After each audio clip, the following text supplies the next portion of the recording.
ಎರಡು ವಿಧಾನಸಭಾ ಕ್ಷೇತ್ರಗಳ ಬೈ ಎಲೆಕ್ಷನ್ನ ಬೆನ್ನಿಗೆ ಸದ್ಯ ರಾಜ್ಯದಲ್ಲಿ ಮತ್ತೊಂದು ಚುನಾವಣೆಗೆ ಬೇಕಾದಂತ ಸಿದ್ಧತೆಗಳು ನಡೀತಾ ಇದೆ. ಸಿದ್ಧತೆಯ ಜೊತೆಗೆ ಲೆಕ್ಕಾಚಾರಗಳು ಕೂಡ ಶುರುವಾಗಿದೆ. ರಾಜ್ಯದ 4 ರಾಜ್ಯಸಭಾ ಸ್ಥಾನ ಖಾಲಿಯಾಗತ್ತೆ, ಅವಧಿ ಪೂರ್ಣ ಆಗತ್ತೆ. ಇದರ ಬೆನ್ನಿಗೆ ಶೀಘ್ರದಲ್ಲೇ ಎಲೆಕ್ಷನ್ ಘೋಷಣೆಯಾಗೋದಕ್ಕಿದೆ. ಕಾಂಗ್ರೆಸ್ ಪಾಳೆಯದಲ್ಲಿ ಚಟುವಟಿಕೆಗಳು ಬಿರುಸಾಗ್ತಾ ಇದೆ. 4 ಸ್ಥಾನಗಳ ಪೈಕಿ 3ರಲ್ಲಿ ಗೆಲ್ಲೋದಕ್ಕೆ ಸಾಧ್ಯ ಇದೆ ಕಾಂಗ್ರೆಸ್ಗೆ.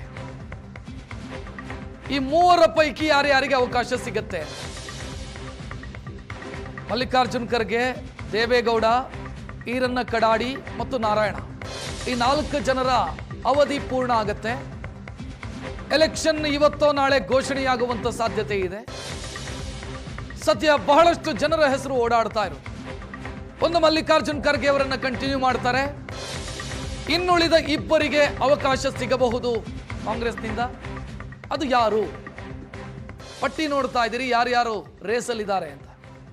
ಕಳೆದ ಲೋಕಸಭಾ ಎಲೆಕ್ಷನ್ನಲ್ಲಿ ಸೋತಂತ DK ಸುರೇಶ್ ಅವರು, ಮೋಹನ್ ಕಾತರಕಿ ಹಿರಿಯ ವಕೀಲರು, ಅಂಜಲಿ ನಿಂಬಾಳ್ಕರ್ ಕಳೆದ ವಿಧಾನಸಭೆಯಲ್ಲಿ ಸೋತರು, ಪ್ರೊಫೆಸರ್ ರಾಜೀವ್ ಗೌಡ ಲೋಕಸಭೆಯಲ್ಲಿ ಸೋತರು, ಮಾರ್ಗರೇಟ್ ಆಳ್ವ ಮಾಜಿ ರಾಜ್ಯಪಾಲರು, ಹನುಮಂತಯ್ಯ ರಾಜ್ಯಸಭೆಯ ಮಾಜಿ ಸದಸ್ಯರು,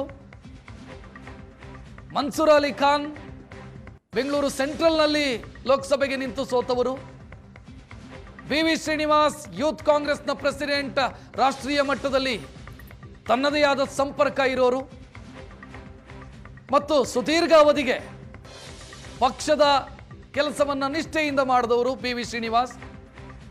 ಇವರೆಲ್ಲರ ಹೆಸರು ಕೂಡ ಸದ್ಯ ಓಡಾಡ್ತಾ ಇರೋದು.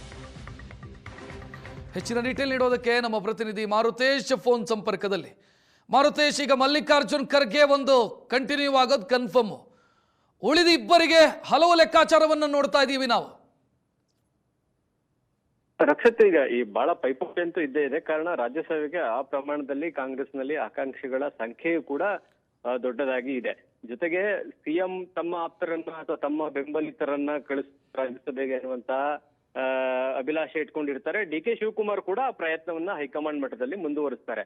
ಹಾಗಾಗಿ ಆಕಾಂಕ್ಷಿಗಳು ತಮ್ಮ ತಮ್ಮ ರಾಜಕೀಯ ನಾಯಕರ ಪ್ರಭಾವವನ್ನು ಬಳಸಿ ಹೈಕಮಾಂಡ್ ನ ಮೇಲೆ ತೆರೆಮರೆಯಲ್ಲಿ ಲಾಬಿಯನ್ನ ಶುರು ಮಾಡಿದ್ದಾರೆ. ಯಾಕಂದ್ರೆ ಜೂನ್ 25ಕ್ಕೆ ರಾಜ್ಯಸಭೆ ಅವಧಿ ಮುಕ್ತಾಯ ಆಗೋದ್ರಿಂದ ಮುಂಚಿತವಾಗಿಯೇ ಚುನಾವಣೆ ಅನೌನ್ಸ್ ಆಗುತ್ತೆ. ಹೀಗಾಗಿ ಜೂನ್ ಮೊದಲ ವಾರ ಅಥವಾ 2ನೇ ವಾರದಲ್ಲಿ ಚುನಾವಣೆ ಘೋಷಣೆ ಆಗುತ್ತೆ. ಆ ಚುನಾವಣೆ ಘೋಷಣೆ ಆಗ್ತಿದ್ದ ಹಾಗೆ ಅಭ್ಯರ್ಥಿಗಳ ಆಯ್ಕೆ ಕೂಡ ಅಂತಿಮಗೊಳಿಸಿ ಅವ್ರ ನಾಮಿನೇಷನ್ ಕೂಡ ಫೈಲ್ ಮಾಡಬೇಕಾಗತ್ತೆ. ಹೀಗಾಗಿ ಹಲವು ಜನರ ಹೆಸರು ಬಹಳ ರೇಸ್ನಲ್ಲಿದೆ. ಒಂದಂತೂ ನಿಶ್ಚಿತ, ಮಲ್ಲಿಕಾರ್ಜುನ ಖರ್ಗೆ ಅವರು ರಿಪೀಟ್ ಆಗ್ತಾರೆ. ಮತ್ತೊಮ್ಮೆ ಅವರನ್ನ ರಾಜ್ಯಸಭೆಗೆ ಕಳಿಸೋದಂತೂ ಪಕ್ಕ ಅನ್ನುವಂಥದ್ದು ಈಗ ಕಾಂಗ್ರೆಸ್ನಲ್ಲಿ ಖಚಿತ ಆಗ್ತಾ ಇದೆ. ಇನ್ನುಳಿದಂತ 2 ಸ್ಥಾನಗಳು, ಯಾಕಂದ್ರೆ ಕಾಂಗ್ರೆಸ್ನಲ್ಲಿ ಈಗ ಸುಮಾರು 138, 139 ಶಾಸಕರು ಇರುವ ಕಾರಣಕ್ಕಾಗಿ 3 ಸ್ಥಾನಗಳನ್ನ ನಿರಾಯಾಸವಾಗಿ ಗೆಲ್ಲಬಹುದು. ಆ ಕಾರಣಕ್ಕಾಗಿ 2 ಸ್ಥಾನಗಳಿಗೆ ತೀವ್ರವಾದ ಪೈಪೋಟಿ ನಡೀತಾ ಇದೆ. ಬಹಳ ಅಚ್ಚರಿ ಎನ್ನುವಂತೆ DK ಸುರೇಶ್ ಅವರ ಹೆಸರು ಕೂಡ ಮುಂಚೂಣಿಗೆ ಬಂದಿದೆ. ಇದರ ಜೊತೆಗೆ ಕರ್ನಾಟಕದಲ್ಲಿ ಕಾಂಗ್ರೆಸ್ನ ಜಲ ವಿವಾದಗಳ ಬಗ್ಗೆ ಕಾನೂನು ಹೋರಾಟವನ್ನ ಮಾಡಿದಂತ ಮೋಹನ್ ಕಾತರ್ಕಿ ಅವರ ಹೆಸರು ಕೂಡ ಮುಂಚೂಣಿಯಲ್ಲಿ ಇದೆ. ಇದರ ಜೊತೆಗೆ ಕಾರ್ಯಕರ್ತರ ಕೋಟಾದಿಂದ ಮನ್ಸೂರ್ ಅಲಿ ಖಾನ್ ಪ್ರಯತ್ನವನ್ನ ಮಾಡ್ತಾ ಇದ್ದಾರೆ. BV ಶ್ರೀನಿವಾಸ್ ರಾಷ್ಟ್ರೀಯ ಯುವ ಕಾಂಗ್ರೆಸ್ನ ಅಧ್ಯಕ್ಷರಾಗಿದ್ರು. ಕೋವಿಡ್ ಟೈಮಲ್ಲಿ ಒಂದು ದೊಡ್ಡ ಹೆಸರನ್ನ ಮಾಡಿದ್ರು ಇಡೀ ದೇಶಾದ್ಯಂತ. ಅಂತವ್ರಿಗೆ ಅವಕಾಶ ಕೊಟ್ರೆ ಪಕ್ಷ ಕಾರ್ಯಕರ್ತರಿಗೂ ಮಣೆ ಹಾಕ್ತು ಅನ್ನುವಂತ ಮೆಸೇಜ್ ಪಾಸ್ ಆಗ್ಬೋದು. ಆ ರೀತಿಯ ಪ್ರಯತ್ನಗಳನ್ನ ಅವರು ಮುಂದುವರಿಸಿದ್ದಾರೆ. ಜೊತೆಗೆ DK ಶಿವಕುಮಾರ್ ಅವರ ಕೃಪಾ ಕಟಾಕ್ಷ ಕೂಡ BV ಶ್ರೀನಿವಾಸ್ ಅವರ ಮೇಲಿದೆ. ಹಾಗಾಗಿ ಅವರು ಕೂಡ ಪ್ರಯತ್ನಗಳನ್ನ ಮಾಡ್ತಾ ಇದ್ದಾರೆ. ಇನ್ನು ಅಂಜಲಿ ನಿಂಬಾಳ್ಕರ್, KC ವೇಣುಗೋಪಾಲ್ ಜೊತೆಗೆ ಅವರಿಗೆ ಬಹಳ ಆತ್ಮೀಯವಾದ ಒಡನಾಟ ಇದೆ. ಹಾಗಾಗಿ ಅವರು ಕೂಡ KC ವೇಣುಗೋಪಾಲ್ ಮೂಲಕ ರಾಜ್ಯಸಭೆಗೆ ಪ್ರಯತ್ನವನ್ನ ಮುಂದುವರಿಸ್ತಾ ಇದ್ದಾರೆ. ಮತ್ತೊಂದೇ ಹನುಮಂತಯ್ಯ ಅವರು ಕೂಡ ಇನ್ನೊಮ್ಮೆ ಆಯ್ಕೆಯನ್ನ ಮಾಡ್ತಾರೆ ಅನ್ನುವಂತ ಕಾರಣಕ್ಕಾಗಿ ಅವರು ಕೂಡ ಪ್ರಯತ್ನಗಳನ್ನ ಮಾಡ್ತಾ ಇದ್ದಾರೆ. ಒಟ್ಟಿನಲ್ಲಿ ಪ್ರಯತ್ನ ಮಾಡ್ತಾ ಇರ್ತಕ್ಕಂಥವರ ಸಂಖ್ಯೆ ದಿನದಿಂದ ದಿನಕ್ಕೆ ಹೆಚ್ಚಳ ಆಗ್ತಾ ಇದೆ. ಅಂತಿಮವಾಗಿ ಹೈಕಮಾಂಡ್ ರಾಜ್ಯ ನಾಯಕರ ಶಿಫಾರಸಿನ ಮೇಲೆ ತೀರ್ಮಾನಗಳನ್ನ ಮಾಡ್ತಾರಾ ಅಥವಾ ಹೈಕಮಾಂಡೇ ನೇರವಾಗಿ ಆಯ್ಕೆ ಮಾಡ್ತಾರ? ಈ ಕುತೂಹಲಗಳು ಉಳಿದಿದ್ದಾವೆ. ಹಿಂದೆಲ್ಲ ನಡೀತಾ ಇತ್ತು, ಸಿದ್ದರಾಮಯ್ಯನವರು ಯಾವ ಹೆಸರನ್ನ ಫೈನಲ್ ಮಾಡ್ತಾರೋ ಅದೇ ಅಂತಿಮ ಅನ್ನುವಂತ ಪರಿಸ್ಥಿತಿ ಇತ್ತು.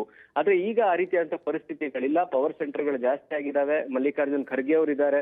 DK ಶಿವಕುಮಾರ್ ಕೂಡ ತಮ್ಮ ಪ್ರಯತ್ನವನ್ನು ಮಾಡ್ತಿರ್ತಾರೆ ತಮ್ಮ ಬೆಂಬಲಿಗರಿಗಾಗಿ.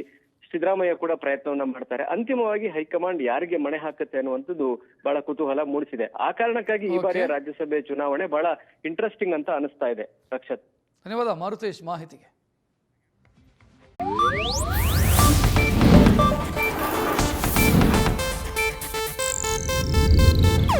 ಇದು ಏಷ್ಯಾನೆಟ್ ನ್ಯೂಸ್ ನೆಟ್ವರ್ಕ್ ಪ್ರಸ್ತುತಿ.